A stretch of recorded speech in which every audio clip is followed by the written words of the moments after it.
ওং নমঃ ভগবতে বাসুদেবায়।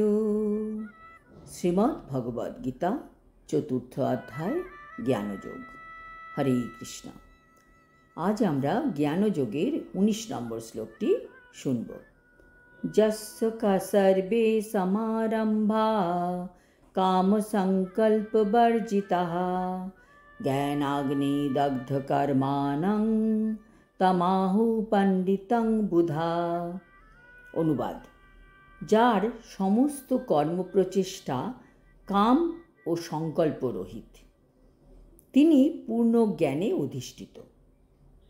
পণ্ডিত ব্যক্তিগণ বলেন যে তার সমস্ত কর্মের প্রতিক্রিয়া পরিশুদ্ধ জ্ঞানাগ্নি দ্বারা দগ্ধ হয়েছে। তাৎপর্য: এই শ্লোকটি মেনলি সাধক ভক্তদের জন্য বলা হয়েছে। যারা সাধক ব্যক্তি তারা প্রকৃতই জ্ঞানবান। তারা সবসময় বুঝতে পারেন যে কৃষ্ণ ভাবনাময় ভক্ত যে কার্য করছে তা কেন করছে এবং কার জন্য করছে।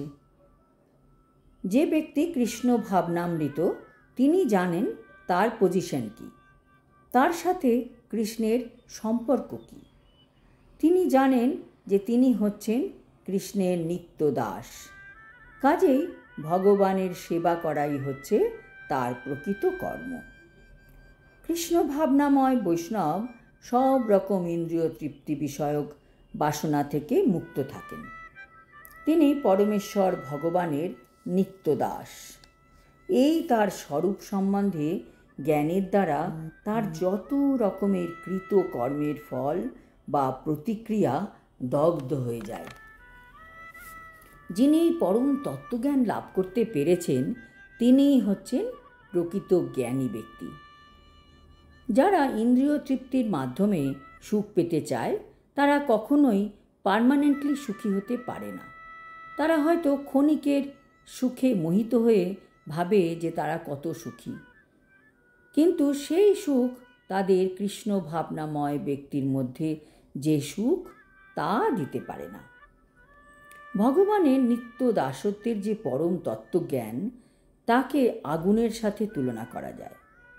এই আগুন একবার মনের মধ্যে প্রজ্বলিত হলে তা সব রকম কর্মফলকে দগ্ধ করে দিতে পারে। সেই ব্যক্তির আর কোনো কর্মফলের চিন্তা থাকে না। এই আধ্যাত্মিক পথ মানুষের হৃদয়ে ম্যাজিকের মতন কাজ করে। আধ্যাত্মিক পন্থা প্র্যাকটিস করার সাথে সাথে আমাদের হৃদয় এত নির্মল হতে থাকে যে তখন মনের মধ্যে সব সময় আনন্দ উপলব্ধি হয়, যার দ্বারা দুঃখ, কষ্ট, উদ্বেগ, উৎকণ্ঠাকে মনের মধ্যে স্থান দিতে হয় না। কর্ম ত্যাগ করা যাবে না। দৈনন্দিন কর্ম করার সময় ভগবানকে সব সময় আমাদের সামনে রাখতে হবে। তাকে সাথে নিয়েই আমাদের জীবনের চলার পথে চলতে হবে। যখন আমরা জানব ভগবান তো সাথে আছেনই, তাহলে আর কিসের কর্মফলের চিন্তা? যা হচ্ছে আমাদের সাথে সবই তারই নির্দেশে হচ্ছে। আজ এই পর্যন্ত।